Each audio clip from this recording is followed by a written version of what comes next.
Wait. Oh, Now you can begin. oh, good afternoon, everybody. Thank you for joining us for our monthly COI call. My name is Liza Gruden, and I'm your incoming chair for the K-12 STEM Outreach COI. We have Janine Fenton with us today. She's a STEM coordinator, starting with the Society of American Military Engineers, and we have our trustee Eddie Gonzalez with us also today. So thank you very much to both of you. We're going to learn a little bit more about Janine today. Next slide. Okay, I told it to go to the next slide.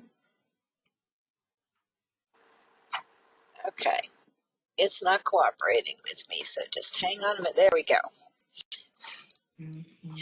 Okay, so we have opening remarks. Our STEM partner profile is going to be Janine today. We're going to go over, we did a survey. So as Jeff Leonard, our chair from the past 2 years, was exiting and I was the incoming chair, Jeff Leonard has done a survey, and we're going to go over that as part of our post-STEM programming reports and support needs. We're going to discuss some best practices, any modifications to the COI webpage that we need, always talk about our TME STEM Corner ideas, and items to consider for future calls. And as always, we welcome your input as an open forum. Next slide. I want to say thank you to Janine for working our call today and for helping me get the slides put together. She's going to give an introduction today on, how she's fitting into SNME and how, she can be a valuable resource to us based on her background and the position that, she's holding. I did want to introduce some of our XC team. So like I said, I'm your incoming chair. Josh Graham is going to be our vice chair. And Jeff Leonard is taking the position of vice chair for strategic alliances. So we're very excited for that. I think we had some more stuff on the last slide. If we could go back to it. I'm trying to remember what was on there. We have a new time for our COI call. Our XC team is going to meet on the second Wednesday of every month, and then this COI-wide call is going to be on the third Wednesday of every month. We are always looking for active members, so if you would like to join the XC team or you would like to join in the XC call, please let us know. We are happy to include you and get more feedback and additional support. So Janine is going to introduce herself and tell us a little bit more. Okay, so I was asked to tell you a little bit about my background, and I've been working in the area of STEM education really throughout my entire professional life. I have a master's degree in museum education from George Washington, and that's why I originally came out to the East Coast, born and raised in Illinois, and then have mostly lived in Maryland. Although I am currently residing in West Virginia. So over the years, I have worked at the Maryland Science Center, Liberty Science Center, which is up in northern New Jersey, right across from the Statue of Liberty, and the Baltimore Museum of Industry. Then I took a little detour into other areas of STEM education and have worked for the 4-H in Baltimore City, and for several years did freelance work for people, including public television.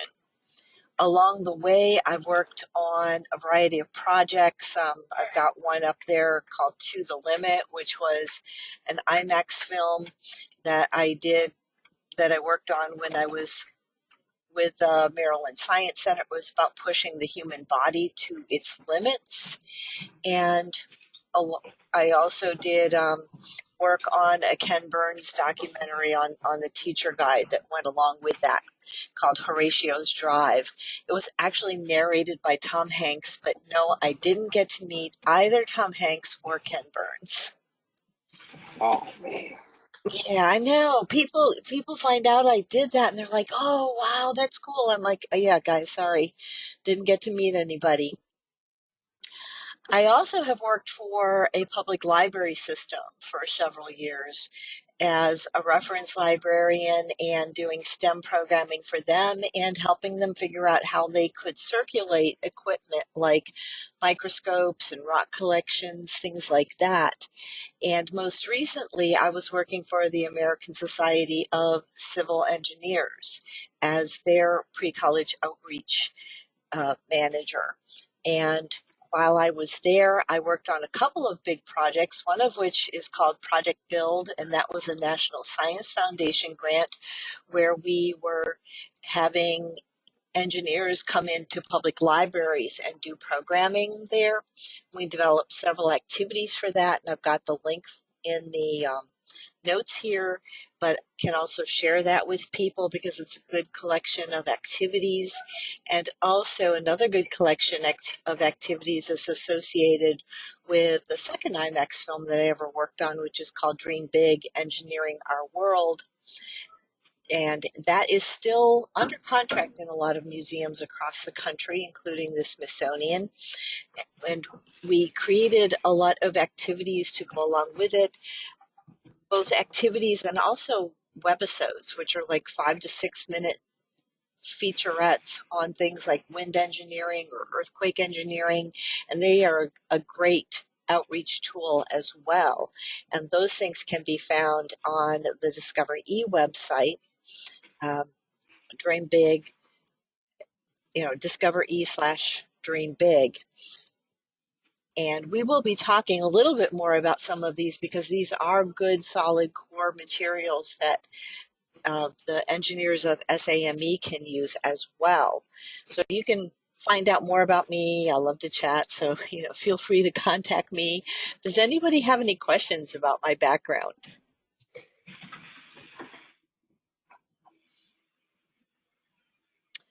Well, if not, we'll move on here. Oh, this is kind of related to my background because I was just mentioning some solid materials that we can use in our outreach efforts. And yesterday I was at a training conducted by the STEM Center at the U.S. Naval Academy. And they have a lot of really nice activities. They're very classic STEM activities. But the fun thing about some of their handouts is that they are addressing this activity from a military engineering background. So they would be perfect for us. One of the things that I've come to the conclusion is I'm going to be in love with magic sand. I did not know that magic sand was originally developed as an engineering solution to oil spills because it absorbs oil, but it repels water. And it is kind of fun to see it take on that function. And I'm thinking of some ways that we can use it in outreach events that we have coming up. And they're going to allow us to put some of these PDFs up on our webpage. So people would be able to just go download the background and be able to hand these out to students. We may have to do a little bit of training on some of the things, just so you have some of the background. This is just really high level information, but it's kind of fun, and I'm really looking forward to this relationship. So just a I got the what? Oh, sorry to interrupt you, Janine. I got the opportunity to do that same workshop a couple months ago with them. So yeah, the Navy STEM Center has a lot of cool stuff. Mm-hmm. So I'm looking forward to us sharing it and being able to build on these existing materials. So moving on over to our camps, we did have camps this year. We had some camps meet in person. So the Army camp met at Vicksburg, and we had the Marine Corps camp at Camp Lejeune in North Carolina. We also had a virtual camp that I'll talk about in just a moment. Both the Army and the Marine Corps camp had somewhere close to like 40 to 50 campers at each of them. They did have to do some adaptations because of COVID. For example, at the Marine Corps camp, they were not able to actually have the campers meet in the mess hall or stay in the barracks. So they stayed in a hotel on the site and then had box lunches. But there were plenty of places where the Marines were able to interact with them. And I happened to be there on the day when they were testing building and testing the trebuchets, and I'm amazed. Apparently, I did not take a picture of them testing their trebuchets in the rain, or else I stored it in some place and I've got to find it, because we had rather torrential downpour going on, and those kids were out in the rain testing their trebuchets in preparation for the afternoon competition. They were very gung-ho. Then Is that a normal turnout, Janine, or is that more or less than normal? Or Eddie, you might be able to answer that question too. That's normal turnout. The Marine Corps camp hosts 40 students. The Army camp hosts 50. The Air Force Academy usually hosts 96, and the Navy and Scott Air Force Base each hold 40. So for the students who were not able to attend one of the live camps because they were canceled, the STEM Center put on a virtual camp, and I had the privilege of being one of the mentors for Strike Force A. And we had, now I'm going blank on the number of campers who were there, but I think we had about 50 campers in the virtual camp. And I really have to give credit to the STEM Center staff. They did a fabulous job of leading the program, and the kids were very engaged. I was sitting there as a mentor. I'm like trying to think of things to say, because usually when we had to do an activity, the kids were very, very focused and very quiet. They did engage a little bit with each other, but that is like the downside of doing the virtual camp. They were very active. They were very intent on their building, but it was a little harder to break down the, hey, you know, what's going on over here? Or can you help me with this or that or the other thing?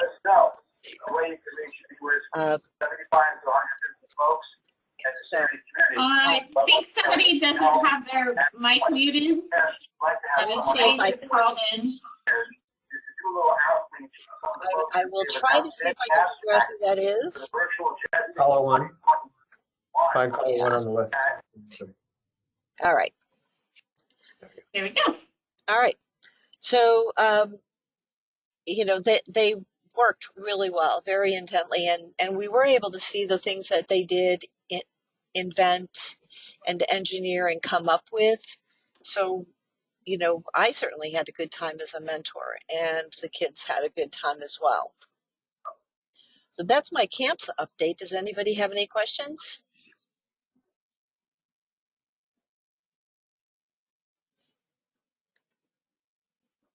Just as a reminder, the next STEM Center article will be on the camps program. So now we're going to move over to the results of the outreach survey that was conducted, and Jeff Leonard is going to talk us through this particular thing. So Jeff, you know, just tell me when you want to have me move the slides, and I will turn this over to you. Okay, thanks, Janine. Yeah, so go ahead, next slide. And can you hear me okay? Yes. Yeah. Okay, thanks. Yeah, we had a really good response and a good variation in the response from both people who have been attending the COI calls, as well as folks who couldn't attend and new members and old members, and we got a lot of really good comments. So I thought the survey was very successful. Next slide. Please. Here you see that with 55% of the people who responded had been attending calls, 45 not. So again, we're getting that demographic split that we're finding out, because it doesn't do any good to ask people who are on the calls. What we want to find out is why people weren't on the calls. So we had some questions to that effect. Next slide, please. Here's a reason. If they had said no to the previous question, too busy, schedule conflicts. Our goal as a community of interest is to reach out to these folks and try to provide value to them, and try to, all we can do is schedule the calls and hope people can make arrangements to get them on their calendar. So next question, please. So we had some discussion amongst the executive team here as to what was good for calls, monthly, bi-monthly, quarterly, what should we do? Overwhelmingly, people seem to like the monthly call. So next slide, please. Calls last between 45 minutes and an hour. Pretty simple answers. That's about right. Less than 30, rather be longer. There were a couple of folks that thought fewer calls lasting longer would be better, more like a webinar or something. But we're hoping that by recording these calls and doing them, keeping them less than an hour, that people can take time to view them on their own if they can't participate in the live version. So far it seems like what we've been doing has been working. So next question, next slide. This one's a little bit hard to read, but this is kind of what are your post priorities in STEM outreach, and we see quite a variety there. But scholarships, and I'm gonna have to turn my thing sideways here to supporting local community STEM, scholarships, and campers are the top three there. That I don't think that's a surprise to anyone. Reaching out to the local school systems and offering scholarships, as well as classroom speakers and presentations, but a really nice variety of things that our posts are doing here, and we'll talk about that a little bit more here in a minute. Next slide, please, Janine.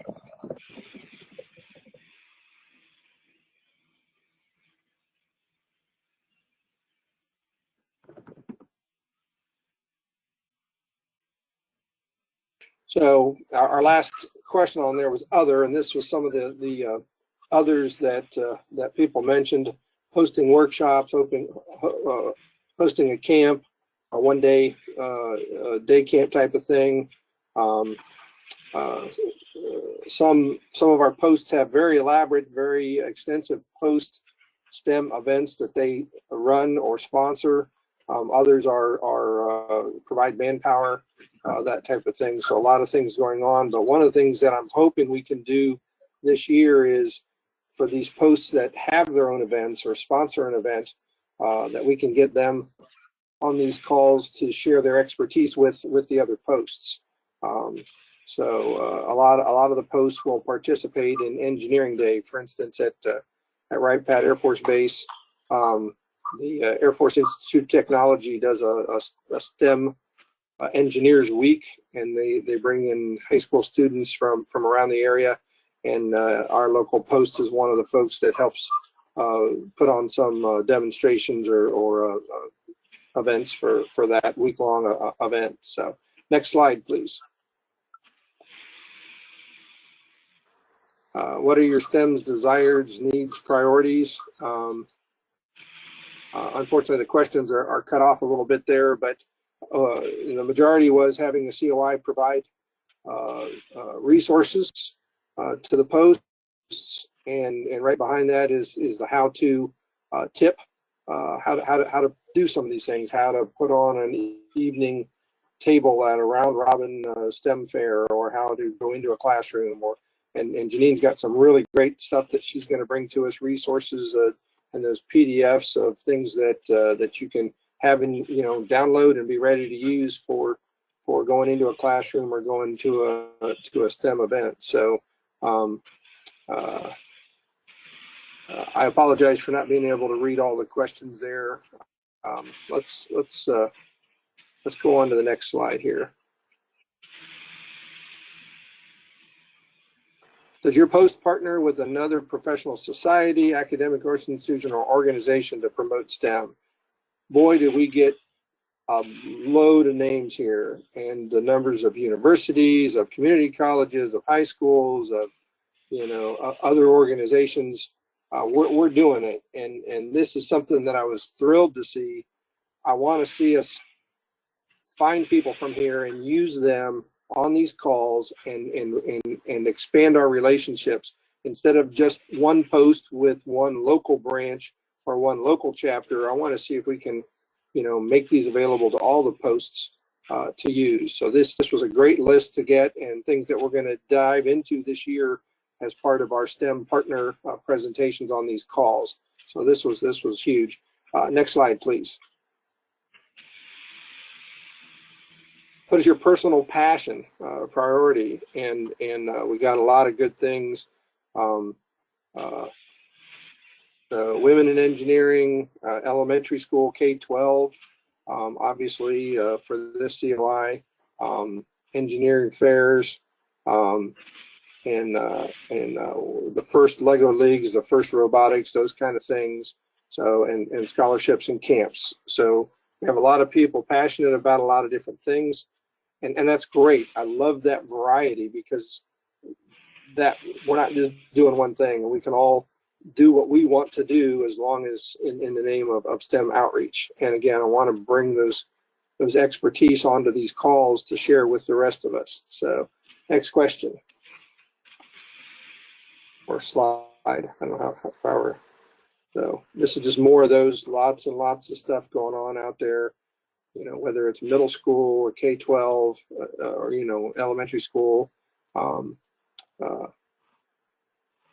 trying to get involved with the scouts more, just lots of people, and we'll be taking some of these answers and trying to reach out to these people. So I'm not going to read the whole slide to you, but next slide, please.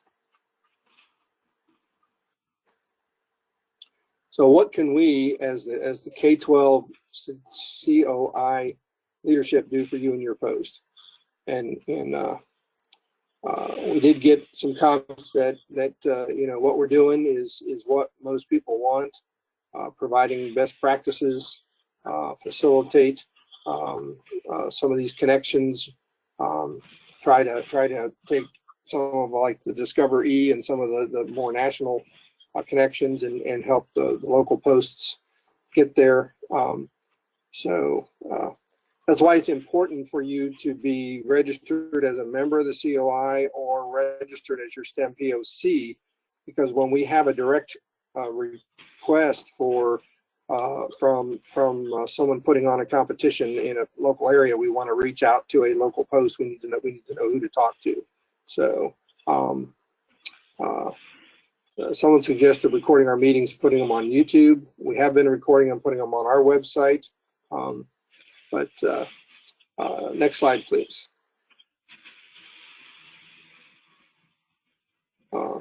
More stuff of what we can do.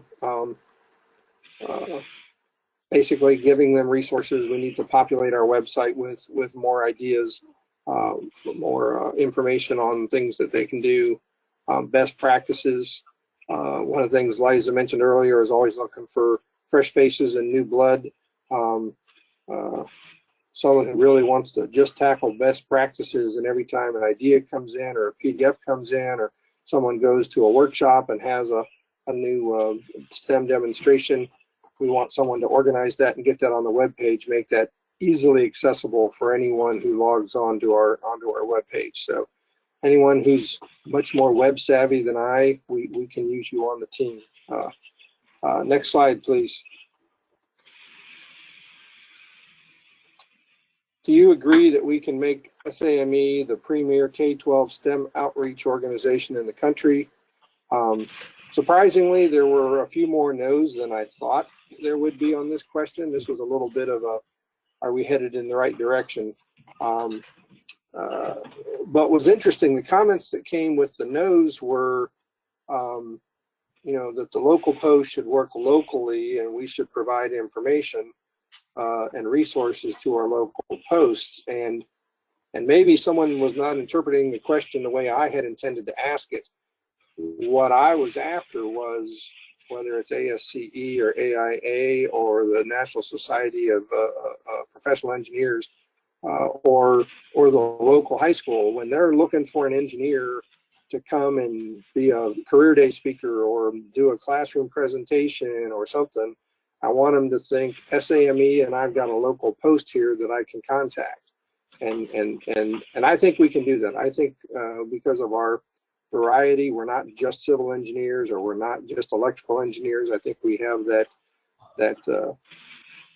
diversity across the disciplines. I think we really can become the go-to organization that people call when they think STEM outreach.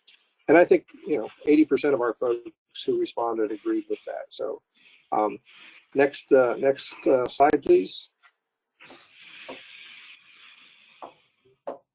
So in summary, you know, our calls seem to be about the right length, the right frequency.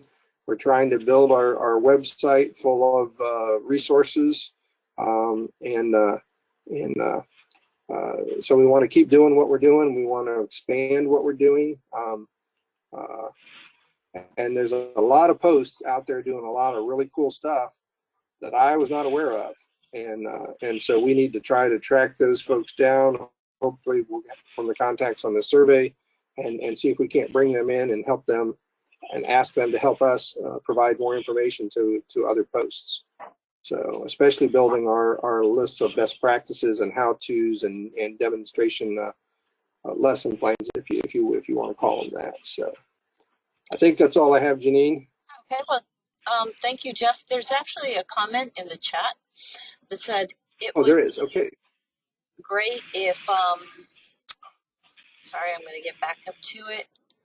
It would be great Yeah, if I got it here. colleges, and I actually wanted to say I actually was working with Punahou School in Hawaii when I was at ASCE, and we ran a civil engineering club there.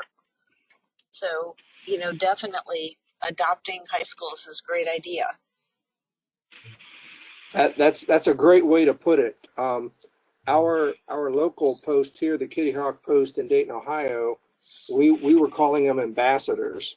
And whether it was a place where your kid went to school or just where I used to go to high school here locally or whatever, that we could introduce ourselves. And if you have questions about scholarships, if you need a speaker, if you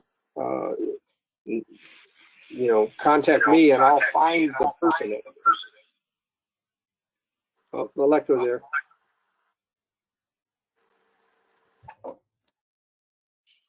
Oh, I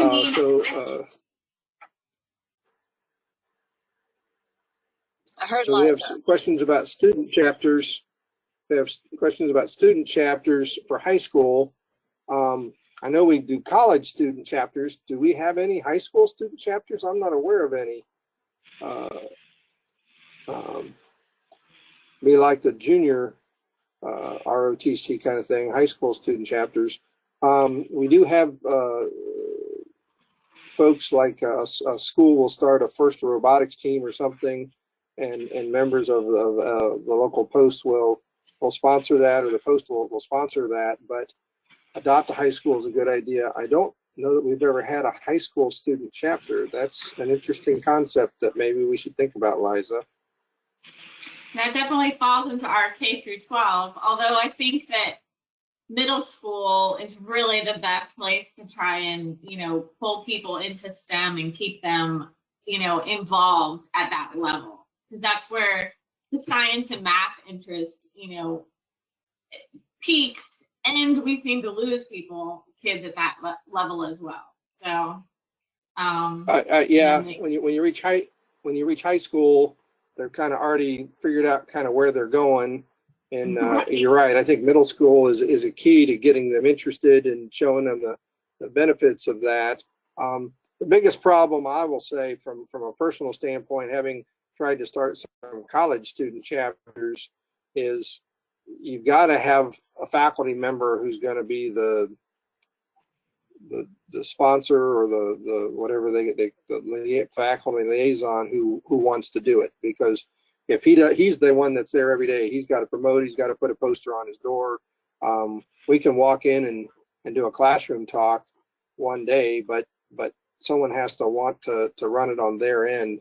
And I wouldn't be opposed to trying to do it, but I think, you know, we really need to focus our efforts in other places at the moment, would be my thought. But that's something for the, go ahead. Go ahead, Jen.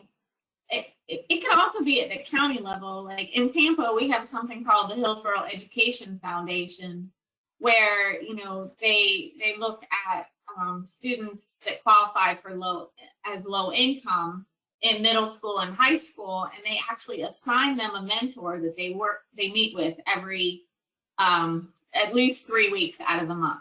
So once a week, you take an hour. I mentored a student for 3 years, and she wants to be a pediatric thoracic surgeon.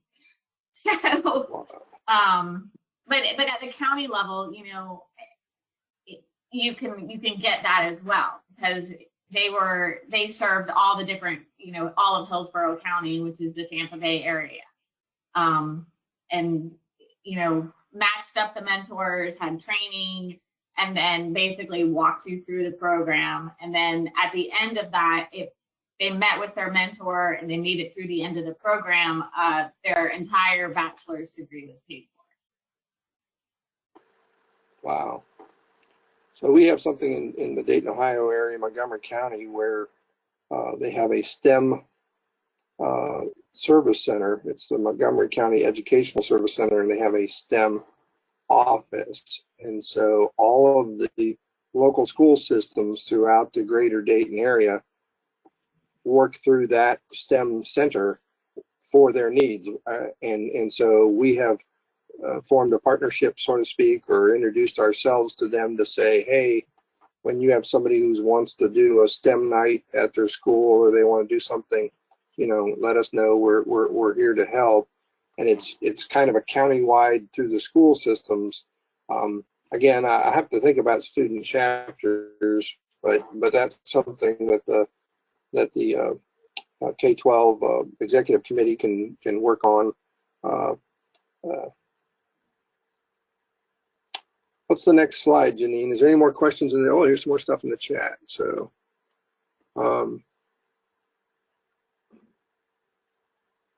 yeah, so someone's talking about Boy Scouts and Girl Scouts. Yeah, those are great organizations, and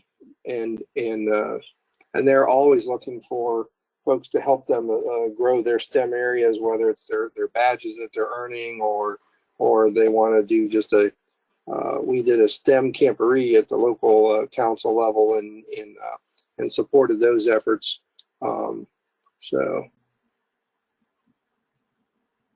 Well, thank you for going over the survey, Jeff. I think that, you know, it really shows us what we've accomplished in the past 2 years, you know, and where we're heading towards, you know, as we go into our next 2 years. Next slide, Janine. Yeah, thanks very much. I think we got off to a good start. It was a little slow, but we have lots of room to grow. And I think the survey helped us decide, you know, where we want to focus our efforts. So that's great. Thanks. Yeah, and I'm glad we're staying on the monthly calls, and because I think that builds momentum. I think we're doing, you know, 9 to 10 calls per year, and that's probably just about perfect in between, you know, the monthly and the bi-monthly, maybe taking little breaks for holidays and stuff. So. Looking forward to seeing how things go. I think trying to see what our next slide is. Were we going to talk a little bit about the work plan, Janine? Was that next? Nope, open forum. So wanted to see what everybody is doing out there and get any additional feedback on the survey. You know, what your post is doing, some best practices. If you checked out the COI webpage. So if anybody has any comment.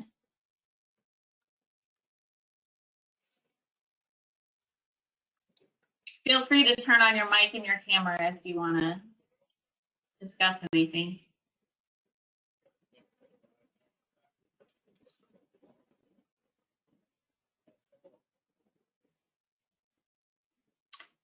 I do want to point out that at the national level, we are updating our entire suite of web pages.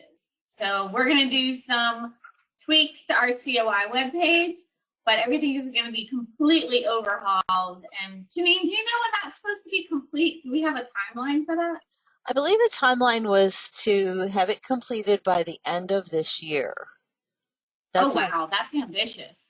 Well, it's not to completely overhaul absolutely everything on the SAME part. I'm talking about the K-12 pages, just kind of going through. And, just ours. Yeah, just our Probably pages. not too ambitious. Because the SAME is redoing its website, and that I believe happens next year. But we want to at least get our text updated. Thinking. Okay. Fall of 2022, around in that time frame, I was thinking. I know that it has been mentioned in my presence, but I really cannot give you a date. You know, I'll make note of it to see, you know, if Eddie can answer that question for us. He's not on the call right now. Yeah, no worries. He stepped off to talk about the outreach grant that you guys are working on. So I think we can move on to the next slide unless I'm taking up time. Somebody wanted to speak.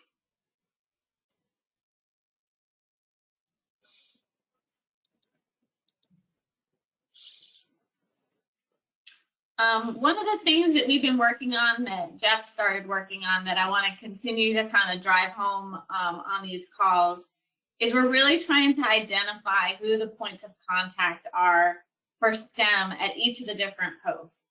That helps us kind of, you know, get people together when we have emails come in to Eddie or Janine or to myself, Josh or Jeff, that where people have a need, if we can match them up with a local post. And it's nice to have that STEM point of contact. We'd also like to get, you know, the posts involved in the COI calls where we have the STEM point of contact come in and talk about, you know, what are you guys doing at your local post? And could we, you know, are there other posts that are interested in doing that activity? And then they can kind of mimic what you've already done instead of reinventing the wheel. So if you know of your STEM point of contact and you want to bring them in on the COI call, or just, you know, email us and let us know who they are, put them in the chat. We'd be happy to reach out to them and, you know, invite them to join us on the COI call and learn about what you guys are doing at your local posts. Jeff, do you have anything to add to that? I know you started this, but I wasn't sure how far you had gotten with it. I did get some updates made. I got some direct email back from folks and tried to get some things updated. We do have two different contact lists. We have the STEM POC per post, and then we have members of the COI. And so members of the COI, of course, get invited to this call. And I believe Eddie used to, Janine, I believe Eddie, when he would send out the invite for the call, would also send it to the STEM POCs, which may or may not be the same. Yes, but then a lot of people might be getting double double emails. If you're a STEM POC at a post, I think you ought to be a member of the COI as well, because the emails aren't exactly the same. But the STEM POCs are huge, because we will get a request from someone like a TSA who's got a local competition going on, and they're looking for judges for science fairs or for a future cities competition or something. Especially, unfortunately, a lot of this was coming in right before COVID, and we were starting to see some one-on-one, hey, we need people in person. And then once COVID hit and everything went virtual, then there wasn't near the need to, hey, I need someone from, the Tampa Bay area, or I need someone in Southern Cal, because virtually anyone could have done that. So we're trying to make sure that list is up to date, so that we can work a lot more at that local level with a local chapter, and then that kind of goes back to the map that we hope to get updated. We are still notifying the STEM POCs and the community of interest. So some people are definitely getting 2 emails, 2 invitations to this. Unfortunately, there's no way at this point in time for us to combine those lists so that we could send it out. Right.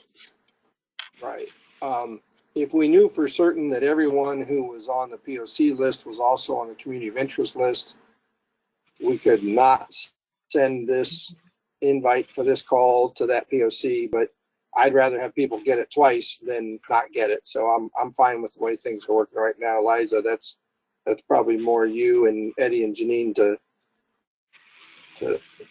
sort out. But we do have a couple comments. Yeah, shortly before. Oops, sorry. Patrick, thank Okay, you for I'm just letting catching us up on know the you're chat the here. San Antonio STEM point of contact. We really appreciate that. And we also, Marshall Robert had a question. He wanted to know what outreach the COI is doing with big education that is very protective of education turf. I'm not sure I follow the question on that one. Yeah, Marshall, you got your camera there. You want to I can discuss speak a to little it. more? My experience is when you get into the K-12 space and we try to do outreach and you come from the outside to try to advance a post-interest in a new group, especially your Title I schools, there are so many other entities that have their eyes in the same space that it's hard to cut through the clutter, and it's easy for the education folks to shut you down. What kind of independent credibility can we build through SAME so that when we have a administrator saying, hey, where are your certifications, what's this, what's that, doing all the kinds of questions that try to shut, that act as gatekeeper, what can we do to make it a little easier on the local level to cut through that? Oh, thank you very much for the question. We kind of understood this. SAME is working with education and these kinds of things. And here's how we've worked it through in this post, and this post. Hi, Marshall, this is Janine. I'm going to see if I can answer some of this. And the basic answer is that there is no one answer that's going to work across the entire country. But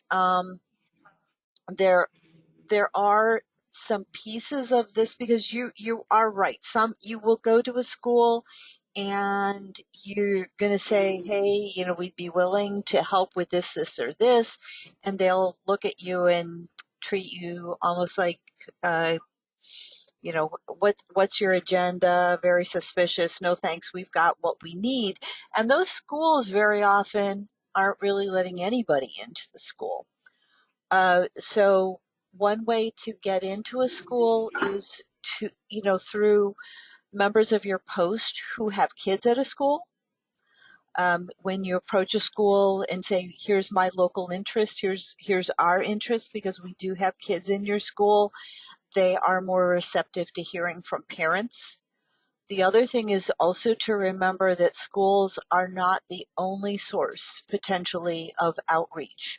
And that's where we're going to be talking about how you can work with library systems. They also want people to do pre-college STEM outreach there. Or you could do things with the Boys and Girls Club. So if you're finding that the school system is shutting you down, you can go a different route. But I think that we can also take a look at maybe having a topic of conversation where we gather some of the posts that are working very effectively with their school systems to talk about, here's what we did and here's how it worked. And then that will give you a body of information about how you can maybe approach that school. Does that help? Yes, it does. And what I'm, this goes back to what we can do at the post level, which is access. And one of the things we've always seen at the post level is when, we're always borrowing national's credibility to open some of those doors. It's easier, I would think, especially with your proximity to DC, to actually do an aggressive, take an action that says, okay, here's how SAME operates. Here's how we can get through these doors, and here's a series of primers that you can use when you're having those conversations. For instance, when we go out to a base to where SAME is what they call those prohibited organizations, but SAME has gone to the effort of going out to the Department of Defense, got a legal conversation, and says, here's how a post operates. Here's what folks in military uniform can do while they're in uniform. Here's what folks in military service out of uniform can do. And here's how we keep everybody safe. And it helps us gain access to our military counterparts. So something similar within the education realm, I think would help, because 99.9% of the folks that we're going to talk to in a school system are not going to know who SAME is. They won't know our history, and all they're going to hear is military and shut us down. Yeah, and we've experienced that on the national level as well, and Joe's experienced that trying to work with TSA and some national organizations to form some partnerships. We're trying to form some of those partnerships at a national level where the word can filter down to TSA or Discovery or whoever that, we are available, and we're not about recruiting people. That's not why we want to get into the school. But that is one of the things that was brought up in the survey, and it is one of the things that we had considered, the executive committee had considered is how to make those contacts, how to make those inroads to the school. And Janine hit it right on the head. We need to get a hold of some folks who are having successful relationships with the local school and make one of our monthly calls, as well as put that information onto the website for best practices. But focus one of our monthly calls on how to make those contacts, how to make those inroads. So I think that's a great topic for a future call. Yeah, we have another comment. Go ahead. From James Werching, which is along the same lines of what we were talking about. He said perhaps national level affiliations between SAME and other school-related organizations will facilitate those conversations. And that's where our strategic alliances come in. Being able to say we work with those, every year we do this. We go to the NCSSS conference. We are partnered with TSA, so those, they build our credibility. So one of the things that we're talking about doing is going to, and I never say this right, so help me out, the National Society of Secondary STEM Educators. They actually have an annual convention. and us going there and having a booth and having a presence and introducing ourselves to everyone at that convention as and explaining, yes, we have an M in our name, but that's not what we're about, and certainly not what we're about in the STEM outreach field. So James is right. If we can make some more of those national alliances and national partnerships and get the word to filter down, and we have several of our posts that have great relationships either with schools or local organizations. I like the library system. I hadn't even thought about that, Janine. I think this is a great topic for a future call. We need to do some research on it so we can present a really good set of how-tos or ideas for making that contact. But parents certainly versus an organization. No one's gonna believe when you say I'm here and I'm here from the SAME and I'm here to help. If they haven't met you, so it's almost as bad as saying you're from the government and you're here to help. So, and I'm both. So, I think that's. And along these veins, again, it's a credibility thing. My experience so far is much of the funding, the STEM funding that comes through DoD is routed through the recruitment command, which makes everybody kind of on edge when you get to the schools. So, I mean, these are realities when we're in the K-12 space, because that's, if we're talking about K-12 space. If you talk about K-12 space, you can't, you have to talk teachers, and I didn't hear that earlier in the call. No, that's a good point for sure. And I will also say that we can have established relationships with national organizations, and that may not get you in the door of a specific school because schools are all very local, and it's what that principal is or isn't interested in. I've worked with organizations that had STEM programs in a school that were successful and doing well, and then the school administration changed and they didn't have an interest in maintaining that relationship. It didn't matter that it had worked in the past. They were a different principal. They had different priorities, and so things ended. And that's just a reality of working with the school systems. So you're still dealing with people, basically. Yeah. Yeah, that's a great point. I see the same thing in my work with the Boy Scouts. One elementary school lets you come in and recruit Cub Scouts, and the other one doesn't want to let Scouts in, because if they let the Boy Scouts in, they have to let everybody in. And I hear that argument all the time, or they just don't want to mess with them. So you're right. Change of administration can be huge. And like I said, I think we can focus a whole meeting on this.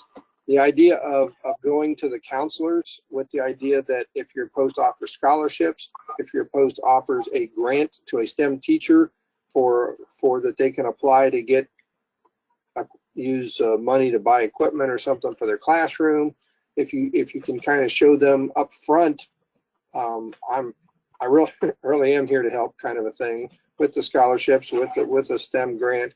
Our post works with the local Crayons to Classrooms, trying to support them and help support underfunded schools.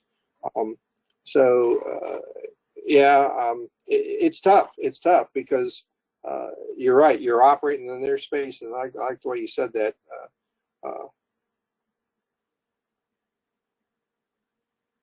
Yeah, so I've added that as a topic for one of our COI calls. We do have about 5 minutes left, and we had a couple more slides, so we'll just touch base on those. Okay, let me get back over. I do think James has a good question or a comment where he says, instead of blazing and overwhelming them with what we can do, we need to start by asking them what do they need, and then we fill that need. And that, I think, is a topic itself.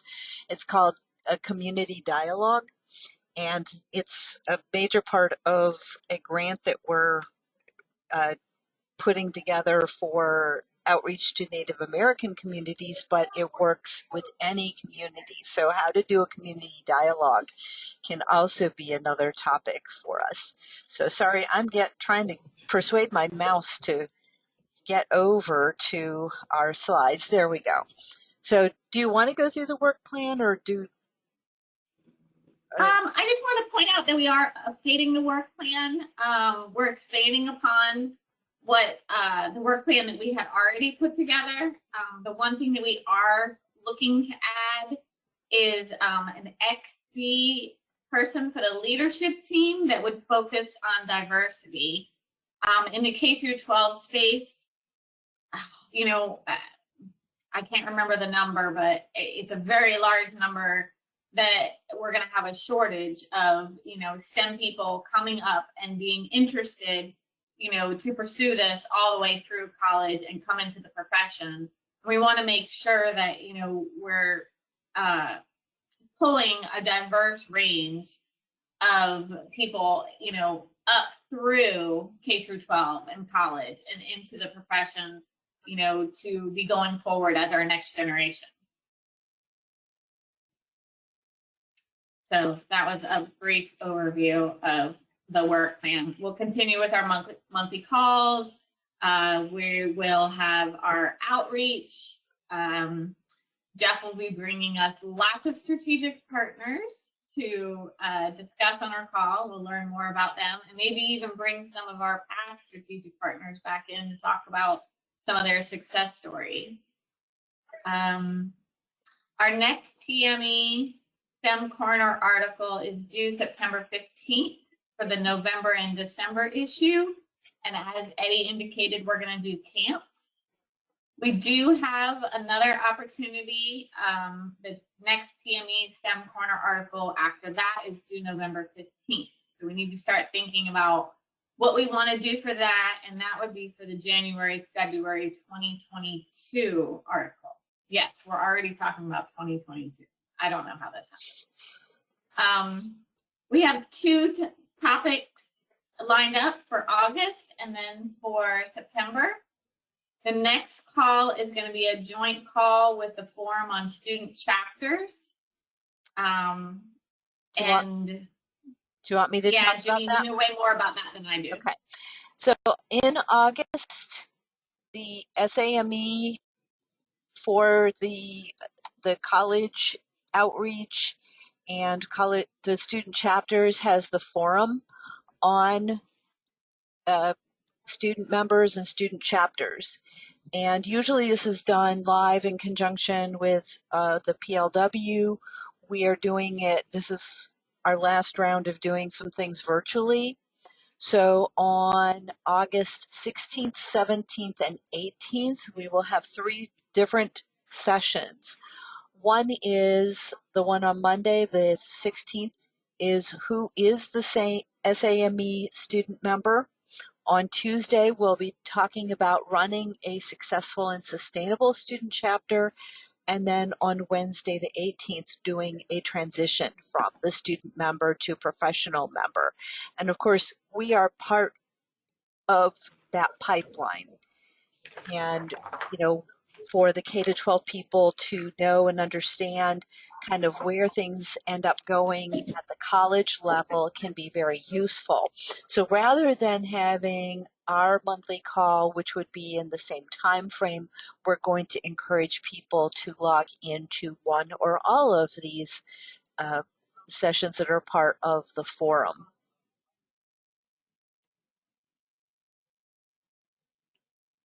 I just want to say thank you again for joining our July call. We look forward to reconvening this format of call in September. And I think we're going to talk more about libraries. So it's going to be a good call. Thanks, everybody. Have a great day. Be safe. Thank you. And I'm going to end the recording now.